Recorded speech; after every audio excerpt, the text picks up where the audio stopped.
This is Matt for Into Boxing. I'm delighted to be joined by heavyweight Nick Campbell. Nick, how's things going, bud? You just paused your session there, your training session. You doing well? Yeah, doing good, thanks. I was out for a wee run this morning. We've got sparring later on tonight, so a wee gap in between training to grab a chat with you guys. Thanks for having me. Not a problem, not a problem. Huge fight for yourself. This is a big stage as well. Glasgow, the Hydro on the Josh Taylor undercard. You must be delighted. How long have you known this fight's going to be happening? To be honest, I've known since about just before Christmas, so had to keep it under wraps until then. Couldn't really tell too many people what was going on. So I've been preparing for a while for this now. So I'm excited and I'm looking forward to getting in there on the 26th, like you said, in Glasgow, my hometown, on the Josh Taylor undercard, one of the best fighters on the planet. So it's an amazing opportunity for me. It is as well. And I read, I didn't know how many years, but it says it's 71 years since that title has been vacant or fought for. What would it mean to you to become Scottish champion? I know, listen, I'm very new to the professional side of things. This is my first year. I've just completed, had 4 fights, 4 wins. So to become the Scottish champion, my 5th fight would be incredible. I think I'm in for a tough night. I think Jay's a tough lad. He'll come to fight. He's not coming to lie down or roll over or anything like that. He's in there to try and win it himself. So it's going to be a tough challenge and one I'm looking forward to. Yeah, I'm going to come on to Jay. What do you know about Jay McFarlane? Obviously, we've seen him throughout the years, and I think he was knocking about with Dave Allen for a long time, doing a lot of sessions with him. I don't know if he was managed by him, but it seems to me that obviously he's been quite active. He's more well known. What do you know about him and his fighting style? Yeah, I know. I've actually sparred Jay before a long time ago. I was amateur at the time. I'd only had 4 or 5 fights. That was probably about 3 or 4 years ago now. So I've known Jay for a while. He's a character. He's very outspoken, says some outlandish things, but now, like I say, he's got my respect. He's a tough lad. He's obviously a lot more experienced than me when it comes to the professional side of things. I think he's had 17 fights in total or something like that. Mm-hmm. So he's like I say, he's tough, comes forward, he'll try and drag me into a fight. So I'm looking forward to it. I think it's a good challenge. It's a good step up in opponent for me compared to my first 4 fights. My last fight, in fact, we both had the same opponent in our last fight, Phil Williams. So yeah, you did. It'll be a good measuring stick for me to see where I'm at, and I'm looking forward to it. You mentioned you've sparred him before. How did them spars go? See, to be honest, I can't even. I'm going to give you a bluff answer here because I know how it went, but I'm just going to tell you I can't really remember how it went. It's so long ago. I'm a completely different fighter now. Jay's a completely different fighter now. So, like I say, I'm not one for talking about sparring. It doesn't really mean much when you get into a fight. So that was a good spar. We got some good rounds in, and we'll definitely see a different story on the 26th. It'll be a bit more lively and a bit more action, I think. Now you're 4-0 so far, 4-0, 4 knockouts. You made this transition into boxing from rugby, I believe. Is that correct? Yeah, correct. Yeah. How have you found the move over to the sport? Obviously, you mentioned wet behind the ears a little bit, only had a few fights. How have you found the changeover of sports, and do you wish you'd done it a bit sooner?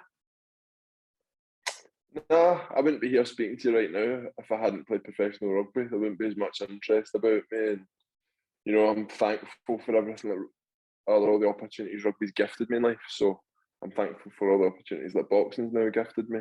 But I feel it's part of my story.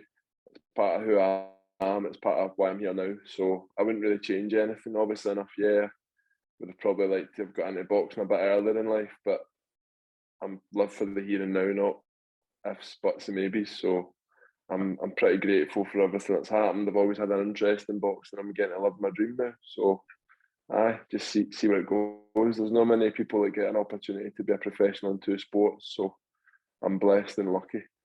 Absolutely. No, I'm just about to say, yeah, you've had that.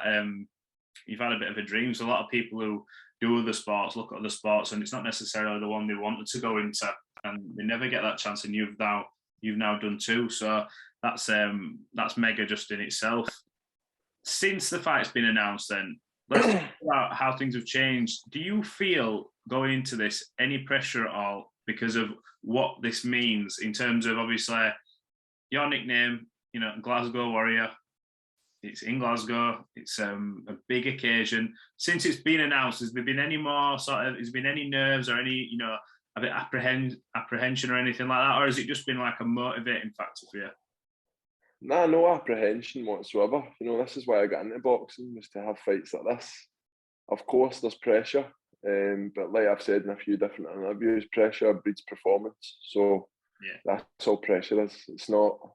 It's irrelevant really. Pressure is something that's created in your head. At the end of the day, it's just me and Jay in there on the night. So the pressure's all on me to perform, to do what I want to do and what I need to do. And of course as well, there'll be nerves on the night. You know, there's nerves in any sport event, any game of rugby, any fight I've ever had. I've always felt a bit nervous before it, but that keeps you on edge. Yeah. And it's normal. It's the moment you don't feel any nerves, that's when you need to chuck it. Yeah. It's not a good place to be. So no, there is pressure. Obviously, the Glasgow Warriors, I throw back to my rugby days because I used to play for Glasgow Warriors and I'm a Glasgow boy, so it's quite fitting. I think Jay's kind of come out and said that he's the real Glasgow Warrior, so prove it on the 26th. Yeah, well, we'll find out. The truth will always come out in that ring, as they say. Exactly. How does the fight end? Do you believe you'll be able to go in there and stop Jay? Last night, I was thinking, I knew you were going to kind of ask me this question, so I was having a wee think about what I was going to say. There used to be a moniker for the Glasgow Warriors. It still is, and it's whatever it takes, and that's what I'm willing to do, whatever it takes to get the win. If that means I need to box them for 10 rounds and win on points, I'll do that. If it means I need to go to war with them, I'll go to war with them. Whatever the outcome for me to get the win is what I'm going to do. So whatever it takes to get the win.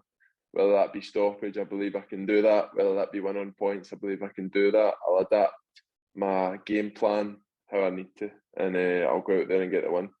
A lot of people, you know, obviously enough, a stoppage would be the best outcome, but at the end of the day, it's about winning, and it's whatever I need to do to win. That's what I'm going to go out and do. So, whatever way I need to do it. I'll go out and do it. Yeah, it's a good answer, that.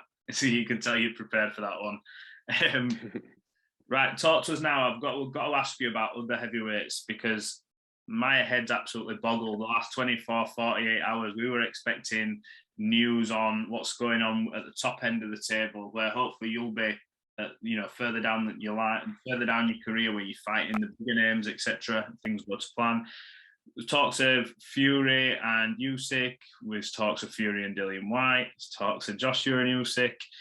If Tyson Fury ends up fighting Dillian Whyte, as is, mandated to, what do you think happens in that fight? Give us your sort of prediction. Probably Fury. I think Fury is the man at the heavyweight division at the moment. I think Dillian's one of the toughest, hardest heavyweights there is going about, but I just think Tyson's too cute, and I think he can adapt his style to any fighter to get the win. I think it'd be an incredible fight. I think anything can happen. It's the heavyweight division, like you say, only takes one punch, but I just think Fury would have what it takes to get the result over Dillian. And the other fight, Joshua Usyk, do you think Anthony Joshua would be able to change his fortunes from the first fight in that one? 100%. Yeah, listen, Anthony Joshua is the ultimate professional, and you kind of laugh at some of the comments you've seen. He'll been hurting more than anybody he's lost. And I think he'll go away and look at it and see things he could have done differently, probably. And I'm sure he's got an amazing team around him. And I don't think it'll be the same fight as it was last time. He's definitely going to go and change his game plan, because if you try and box against Usyk, he's just too good a boxer. But Anthony Joshua's 6'6", 110 kilos, and a supreme athlete, like I said. So I think Josh can definitely, change the outcome of that fight, given enough prep and enough build up, and what happened in the first one. I would like to see him do it. I'm obviously Scottish and British, so it'd be great to have all the belts back in Britain. Yeah, it's an interesting one as well because they were throwing out. Obviously, I think Anthony's come out recently and said that forget reports of me stepping aside. I've not actually said that, but if he does, then that means that Fury could end up fighting Usyk for the undisputed. If them two clash after we've seen how well Usyk did against Joshua, do you think he causes Fury any problems? How do you see that fight going if that undisputed fight happens? I think Usyk causes every heavyweight on the planet problems. I don't think there's a question of that. But it's like you say, I know a good big one and a good wee one. I think the good big one always comes out on top. And I just think, I think Fury would go in with a different game plan. He just seems to be able to adapt his game plan for whoever he's got in front of him. So, again, my money would be on Tyson Fury to go in and beat Usyk. But I think it would be a hell of a fight. And like we said, it's the heavyweight division. It only takes one punch to change everything. And the thing is, as well, Usyk's an incredible boxer, so he might have the game plan to, beat Fury. It's really interesting. It's a great time to be around heavyweight boxing. I think it's a kind of golden generation, really, for all the talent and people who are kicking about. So, it's an unbelievable fight. It's an unbelievable fight. It's one of these now where we just want to see the fights get made. We want an announcement. You two fight each other. You two fight each other. Winners fight each other. Then we can do whatever, and then the next crop come through, I suppose. Do you know what it is? There's so much money involved. There's so much money involved at that end. They're talking about £15 million for Joshua to step aside, £5.5 million for Dylan to step aside. It's just astronomical amounts of money, and when there's that amount of money involved, nothing's straightforward. So I think we will get to see these fights. We just need to be patient and let the money men and the promoters, the managers do what they need to do to get them over the line. I think as well, because the media are so privy to a lot of information, there's always like an expectancy from fans that today's the day we're going to find out. Because back in the day, we'd never probably hear about purse bids, and now every fan knows purse bids are due this day. Purse bids have been delayed, and they know it's probably going to be delayed again. So everyone's like, "Oh, please announce it and get on with it." But it's one of them things, isn't it? I suppose. But anyway, look, you've got a huge fight at the Hydro.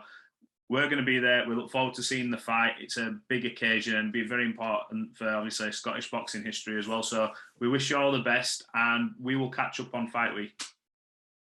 Appreciate it. Thanks for having me. Look forward to catching you on Fight Week, and I'm looking forward to the 26th of February. No problem. Anytime. Nick Campbell, thanks for talking to Into Boxing. We'll speak again.